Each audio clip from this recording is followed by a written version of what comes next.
everyone. But there the obligation is upon each and every individual. As opposed to Hanukkah, it's the commandment on the house, the household. Only one person has to light for the whole house. What we do, the Ashkenazim, Hadrim, and Mahadri, and the extra credit, so to speak, is that each one lights, even if there's many people in the same house, each one lights. But the main establishment of the law is that Isha Beito, each household has to light. Another difference is that on Purim, you know that there is the commemoration through the mitzvah of having the mishteh v'simcha, the joy and the eating.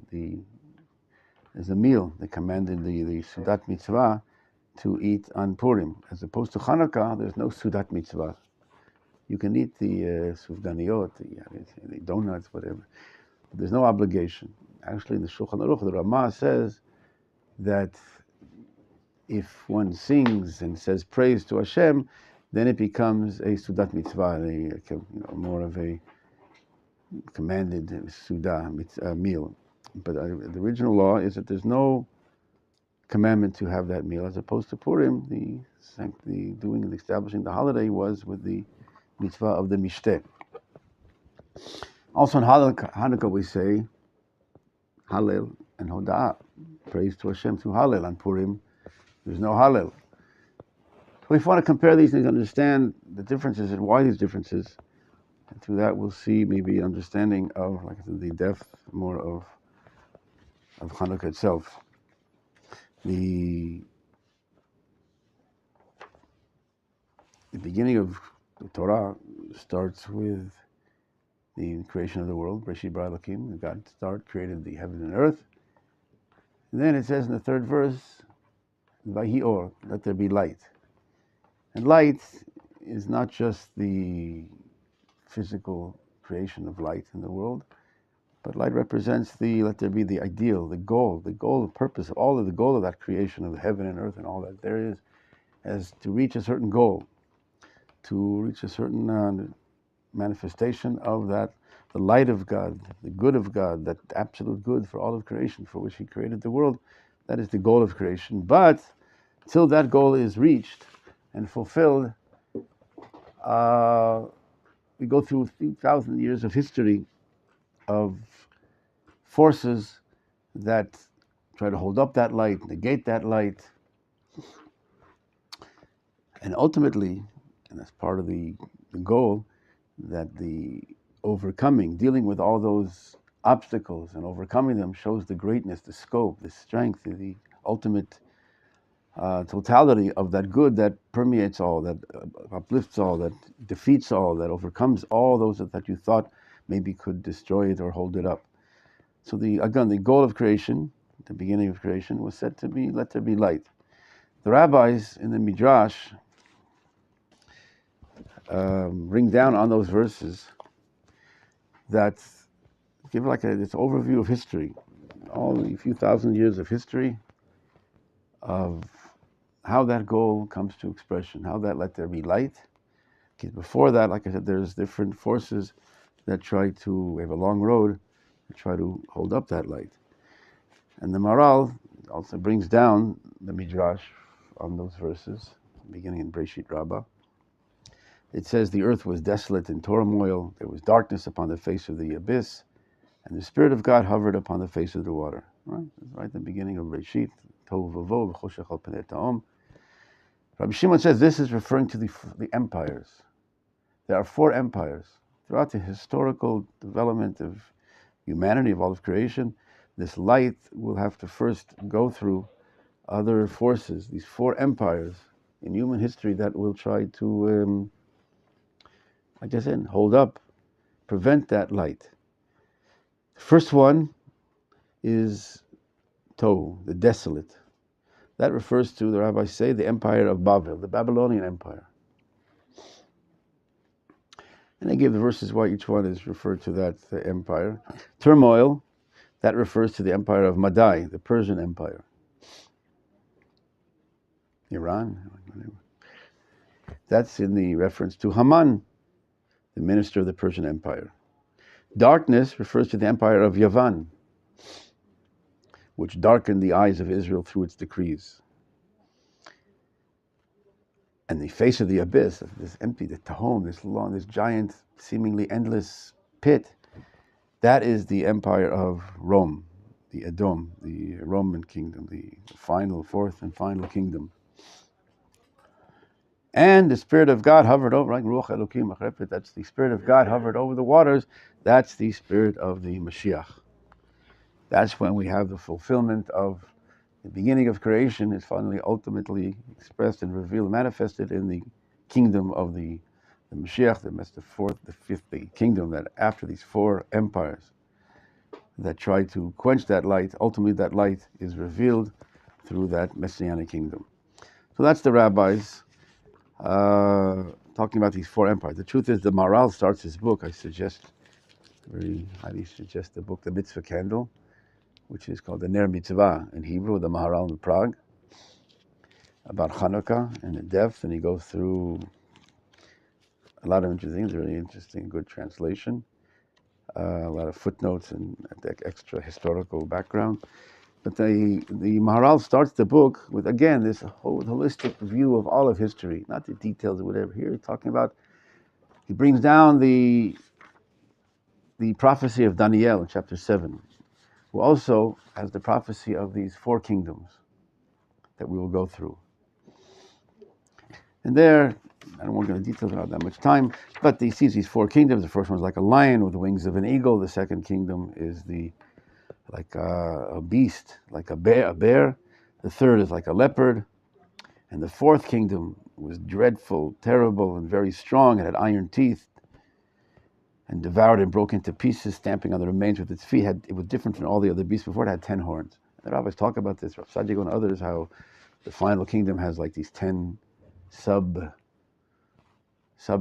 whatever, and the Russia and the Ishmael. Anyway, the rabbis detail, or the Gaonim, right, 1,000 years ago, who were these 10 subdivisions of this final kingdom. But the Maharal explains how these kingdoms are these forces, like I said, throughout history, that Am Yisrael will meet up. Am Yisrael is he that carries that light, that comes, the created such to bring to expression this light of God, this oneness, this holy, this perspective of showing, linking up all of creation to the source. And there's these four nations, four empires that try to diminish that light, to prevent that light. In the words of the Maharal, he says how, first of all, why are there four kingdoms? Everything is exact. This historical phenomenon of the creation already ahead of time. It's already, it's right from the beginning of creation, it's already alluded to these four empires that will, like I said, try to prevent that goal, prevent that godliness, that goodness from being revealed in the world, expressed in the world. So he says, why four? He says four, that centrality and oneness are essentially related, since the center must be one, right? The center is one, the periphery is like in four, the four directions, north, west, east, and south. And he says, therefore, the temple in Yerushalayim, which are one, are in the center of the cultural world. They are one and must be therefore in the center. Likewise, Israel, the one unique nation, is fit for the land, which is one, right? Am Yisrael, Eretz Yisrael. The one is related to centrality, while four, that which deviates from oneness, is related to four, right? The expansion in the two-dimensional plane is the total dispersion, diversity in all the directions, all four corners of the earth. Four is the expression of that separate, that scatteredness. And Am Yisrael is that nation of oneness.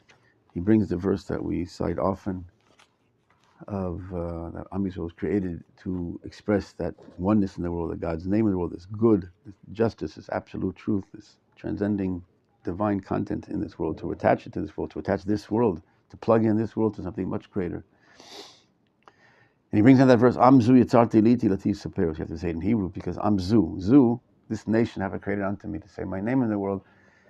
There's an entity that was created specifically to manifest, to bring down, not some philosophical volunteer, I like that idea, it's a nice philosophy, nice religion.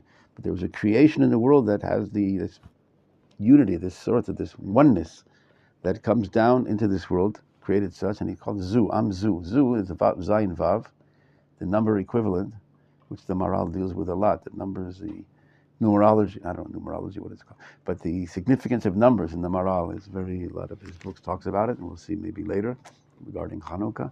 But Zu 7 and 6 is 13. 13 is the 13 tribes of Israel that represents Israel. Is in the same as the gematria of the word Echad, one. Right, these 13 tribes are actually the expressions, this totality of multiplicity, so to speak, of this one nation, revealed in these 13 tribes, including Menashe and Ephraim, as opposed to Yosef, because they're considered like the tribes in this context. And he says even the word Echad shows us that the word Echad, which is again 1, 8, and 4, equals 13. Also Ahava, the word love. Love, like being one, uniting seemingly different things, really recognizing the internal unity is also. But he says how one is this, refers to the tribe of Levi. Levi is that the Kohanim, the transcending tribe, what he calls it. We'll see that word over and over again, the transcending, the Nivdal.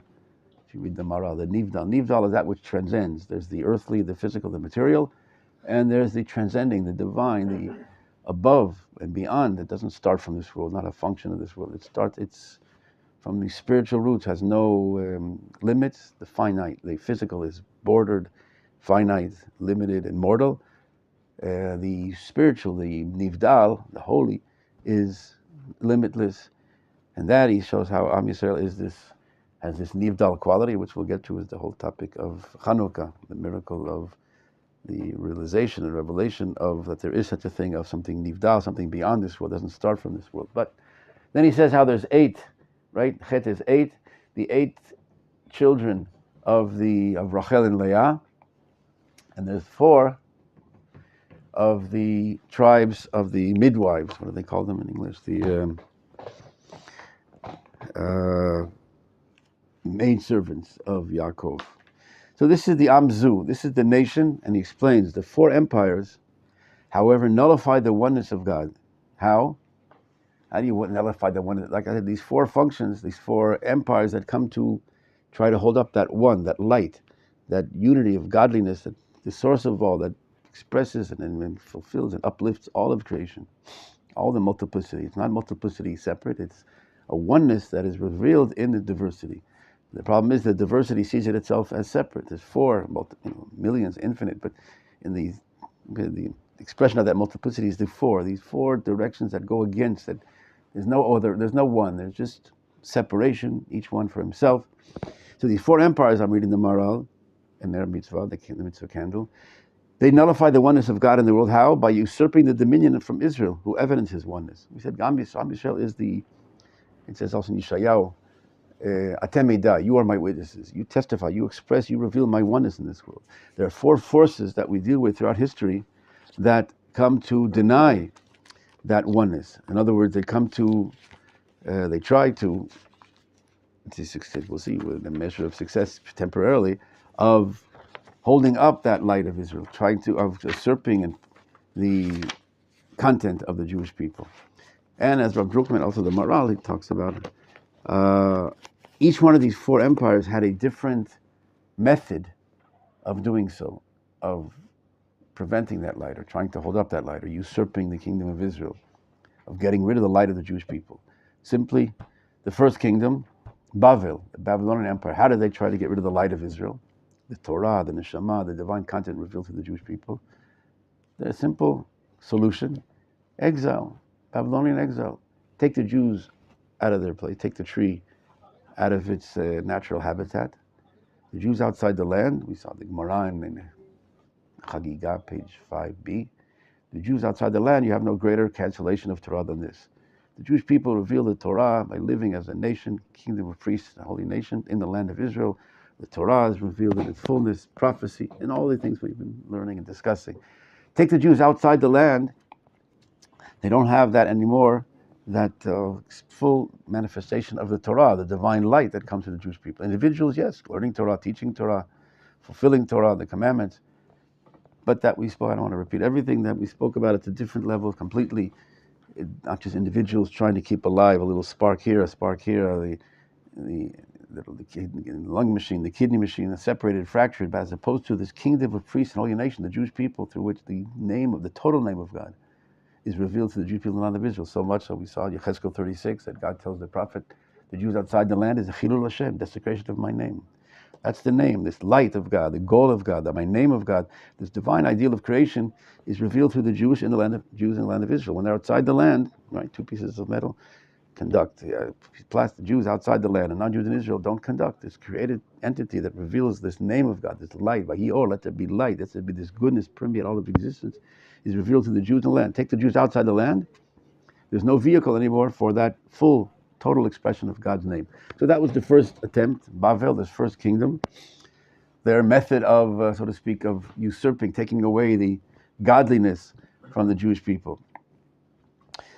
The second kingdom, Madai, Persia, Haman, what was their method?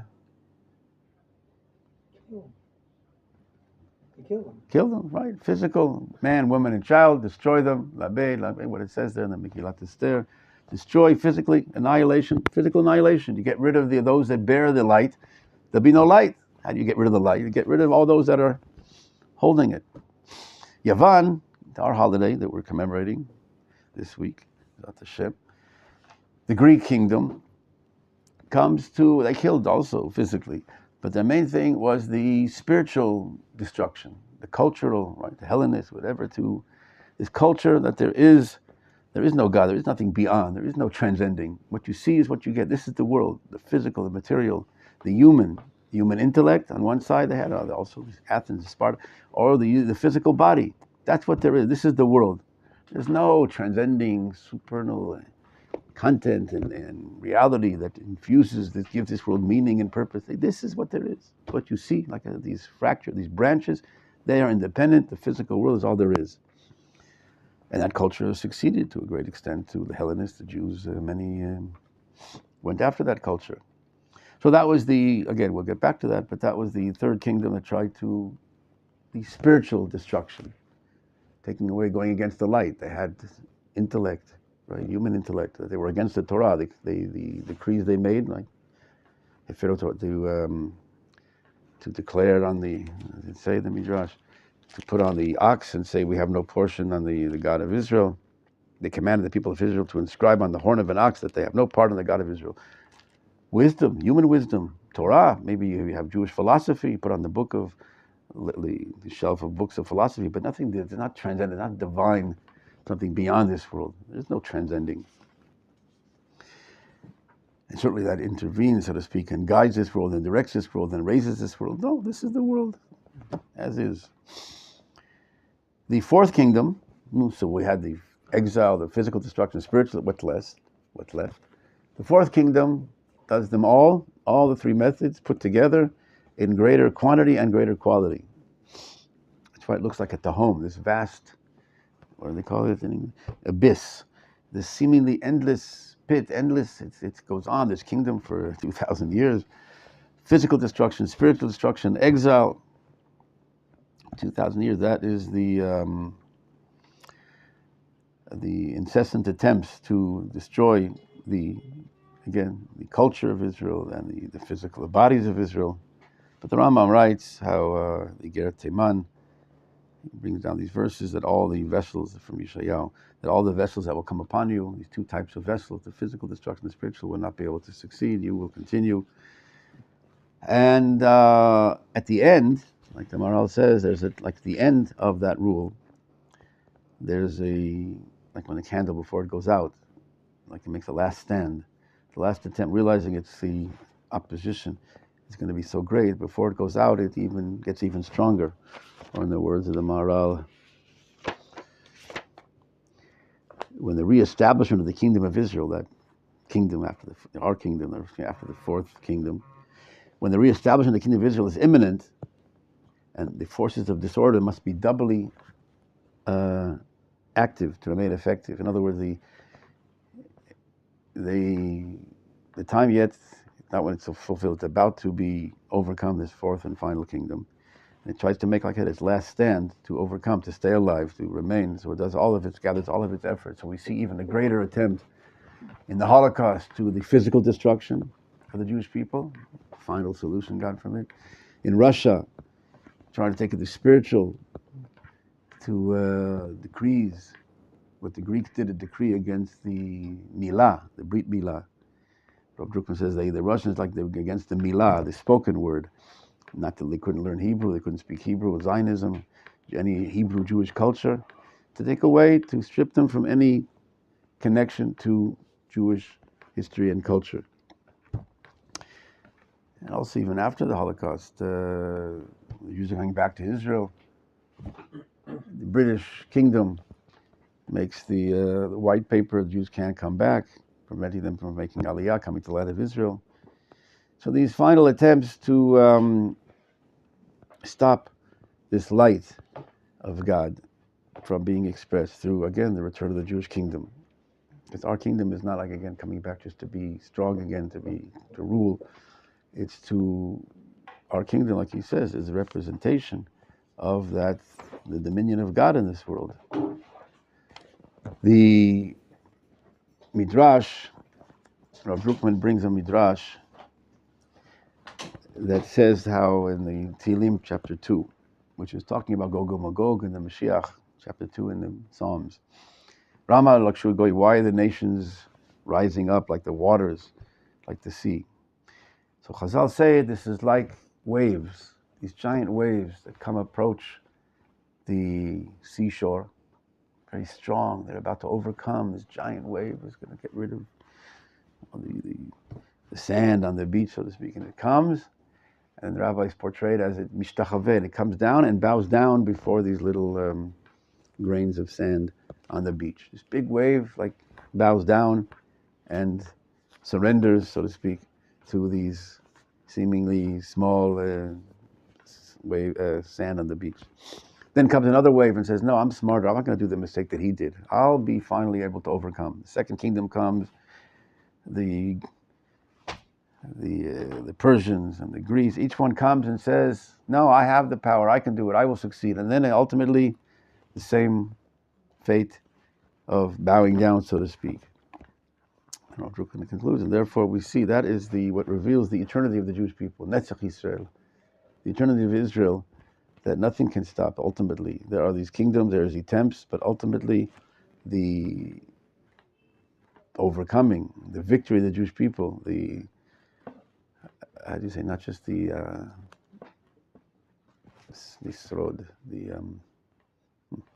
not just to survive, but ultimately the kingdom of the goodness, of the light of God, that good of God that will be expressed and revealed.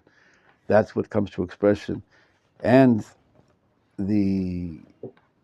through all these four empires that try to do the opposite. That's part of the plan, of the divine plan. Like I said, we created them purposely, these aspects of multiplicity, to enhance and understand the greatness, the scope of the good. It's not just a good that had no competition, so to speak. You have a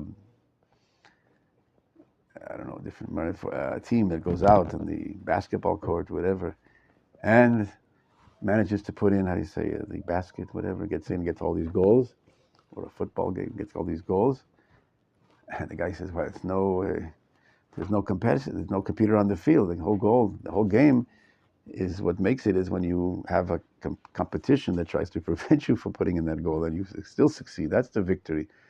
A champion is crowned a champion. There's no one against him, and no one ever tried to compete against him. But here we see the opposition, the great opposition, the strength and the multitude, the total aspect, every aspect, every possibility, every method of trying to destroy. And when they succumb, that's what shows that the greatness, the truth, the ultimate, not philosophically argument, but the truth, and in reality, that is shown that the good is that which overcomes, the victory of good over evil. There was an attempt, you might have thought that there is a power of evil. It seems it stands on its own. You see that there's evil against good. No, you see that ultimately this is all part of a bigger plan. The temporary dominion of these other forces are there just to express the ultimate greatness and the all-inclusiveness, the holistic totality of that oneness of God, of that good of God that permeates and ultimately is the source of all. Therefore, to answer the questions we began at the beginning, or the differences we compared the Hanukkah and Purim, At Hanukkah, like we said, the Greece came to, or maybe I'll read you before that, something of, you all know the famous quote of Mark Twain. That the Jewish people should have been. Okay, and I'll read it quickly. Maybe I'll skip from the book of the article concerning the Jews, Mark Twain, for the Americans, Mark Twain, Samuel Clemens. If the statistics are right, the Jews constitute but 1% of the human race. It suggests a nebulous dim puff of stardust. It should be nothing the Jews ought hardly be heard of, but he is heard of, has always been heard of. He is as prominent on the planet as any other people, and his commercial importance is extravagantly out of proportion to the smallness of his bulk. His contributions to the world of great names in literature, science, art, music, finance, medicine, and abstruse learning are also way out of proportion.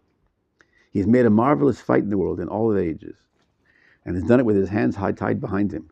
He could be vain of himself and be excused for it. The Egyptians, the Babylonians, and the Persians arose. Right, so far Egypt is like the root of all the four, but he mentions all these four kingdoms. The Babylonians and the Persians arose, filled the planet with sound and splendor, strong. They overcame. They're like big wave, like the rabbis say.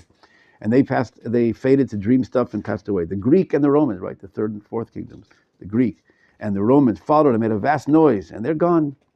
Other peoples have sprung up and held their torch high for a time, but it burned out, and they sit in twilight or have vanished. The Jews saw them all, beat them all, and is now what he always was. No decadence, no infirmities of his age, etc., etc. All things are mortal, but the Jew. All of the forces pass, but he remains. What is the secret of his immortality? And that's what we want to get to today.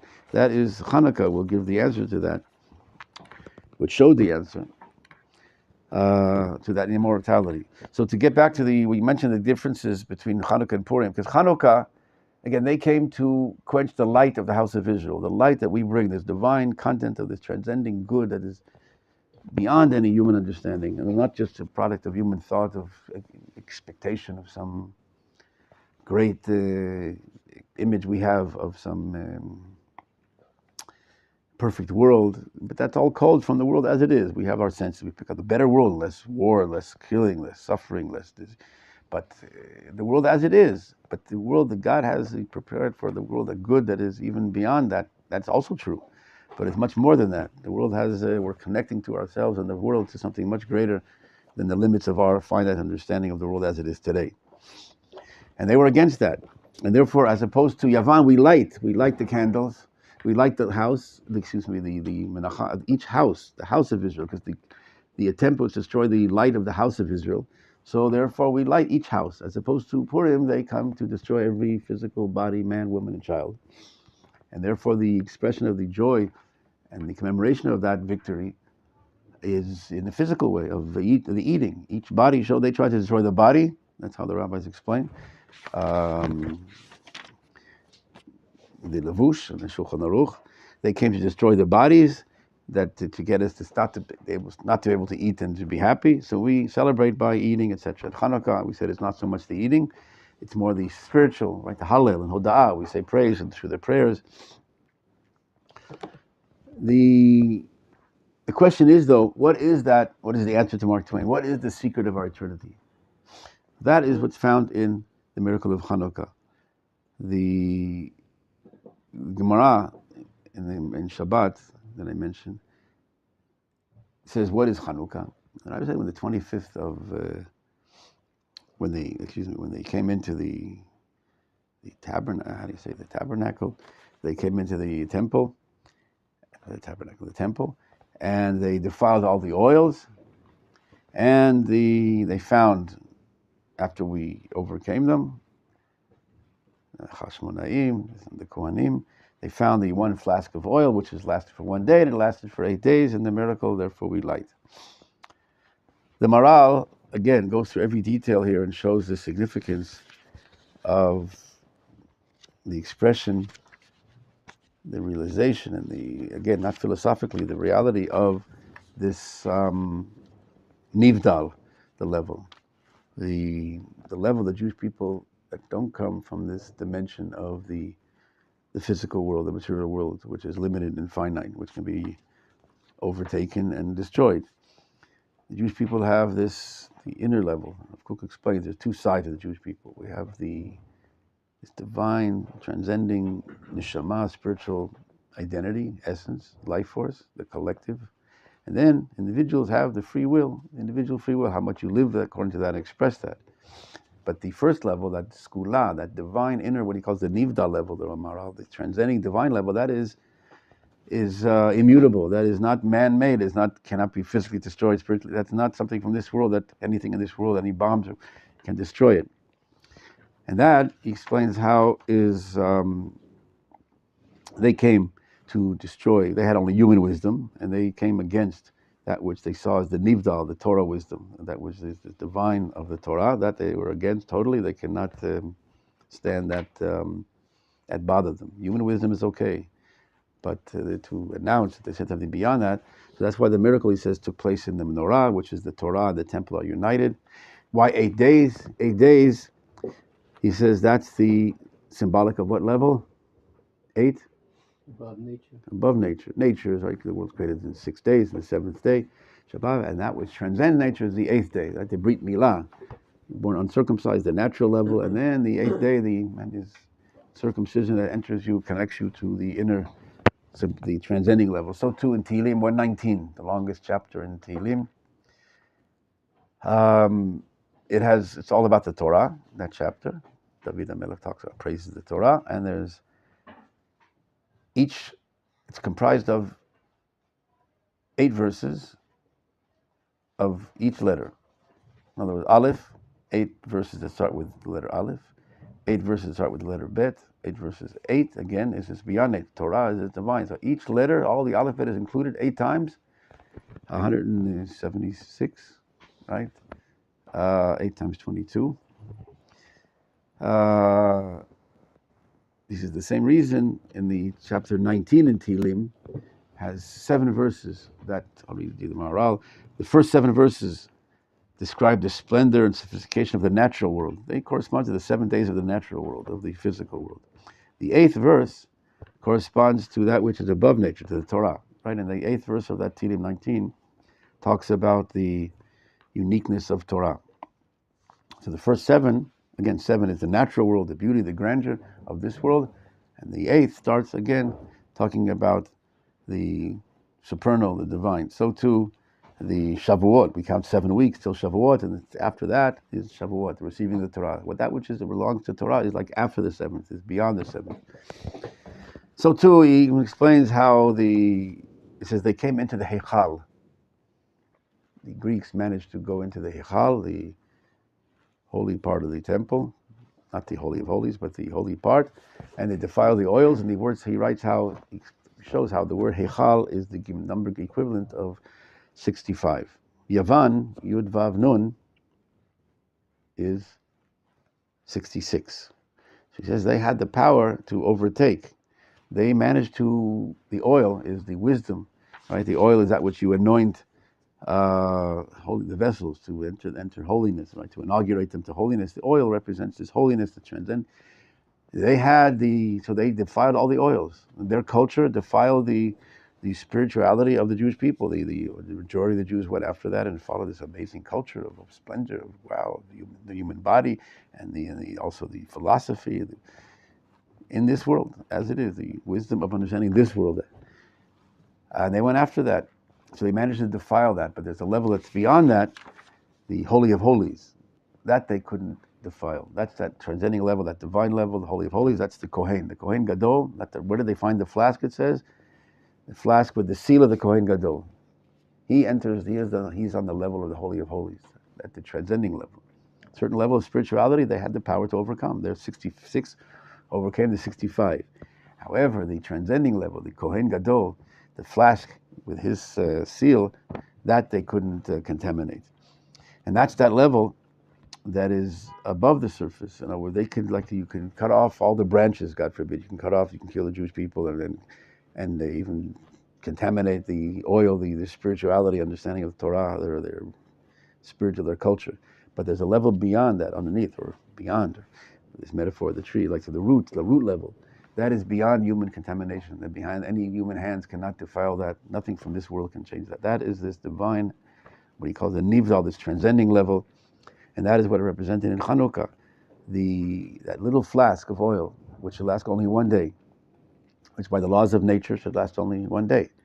We have second law of thermodynamics. There's a conservation of energy. You can't create energy if something lasts a certain amount of time. The energy. But here there was a defiling or a defeating or overcoming, or you see the revelation, expression in reality. There's something that is beyond that law of conservation of energy. There's beyond the laws of nature. Something here that was revealed that lasted for 8 days, that contradicts, so to speak, and showed the reality of there is something beyond that exact point of what they tried to destroy or they tried to deny, that there is nothing beyond. There is no transcending human. The Torah is beyond the human intellect and this understanding of this world. So this oil showed this 8 days, lasting for 8 days specifically, that shows above nature. And the fact that it lasted was again against the laws of nature. And that is the showing this, and that little flask managed to rekindle even the Jews, right? The Jews that seemed to be lost and defiled. This little, like the roots underneath, you can destroy, God forbid, the branches above, kill them physically or spiritually. But underneath, there's this inner level that ultimately, like this volcano, that energy all of a sudden explodes. And Hanukkah was revealed, God opened the gates, and it was exploding and rekindled the light of Israel, the house of Israel, the light of the house of Israel was rekindled, and that's what we celebrate, that victory. Morale says also how the victory of the Hashmonaim, the physical victory, was itself, he says, is the main part of the holiday, to showing that even the physical powers of the Jewish people are infused with the divine content, not just the miraculous. But he says, you might have thought, I'll read you the words, you might have thought that the conquest of Yavan was not obvious that it comes from Hashem. It seems to be all our natural power, right? We're indigenous, we know the territory, the Hashmonaim, they know the land, they overcame this amazing kingdom, powers of Greece, but still you could explain it in so to speak, maybe rational or within this world success. And therefore the miracle occurred in the candles, the supernatural miracle, that transcends the laws of nature, of energy. The miracle occurred in the candles of the menorah, making it clear that the entire incident, that the victory also was a miracle performed by God, including the battle and Israel's remarkable victory. Now, that shows in retrospect, so to speak, or it reveals that even that which we do is divinely inspired. It says the Spirit of God, like I said, the redemption process, the Spirit of God will infuse you. It comes out through human beings and human participation and efforts. But that by Am Yisrael is not human. That also is a manifestation of godliness that comes into this world. And the Rav Drukman continued that's what we see today, how the battles that still continue towards the end, and they get even stronger, the attempts to quench that light, which we saw recently last year, and that they found in every house. What they find in every house in Gaza, they had unbelievable ammunition, weapons, and a picture of Rabbi, the temple, what they call it, the Al-Aqsa. The whole battle was over Yerushalayim. It's not a territorial battle or some political. They recognized, they put the label understanding, and that's what we have to understand, that this is a battle, like we said, it started from the beginning of creation. These 4 empires that tried to usurp the kingdom of Israel, to show the usurping, to the diminishing the dominion of God in this world, of that goodness, of that holiness in this world, to try to cut off this world from its source, which is, again, it's so absurd. They're going against themselves, like cutting the hand off cutting the branch from the tree, the roots. This blessing that comes to the world by Jewish kingdom in the world, that brings life, right? From Zion will go out Torah, the word of God from all of the world. They recognize the beauty, the gift, the contribution, like it says to the fathers, right? All the nations of the land will be blessed through you. What blessing will come to the world? Connecting the world to its source, to its, like plugging in the machine to the electric, whatever source of electricity, is what gives it the ability to function properly and fully in uplifting content.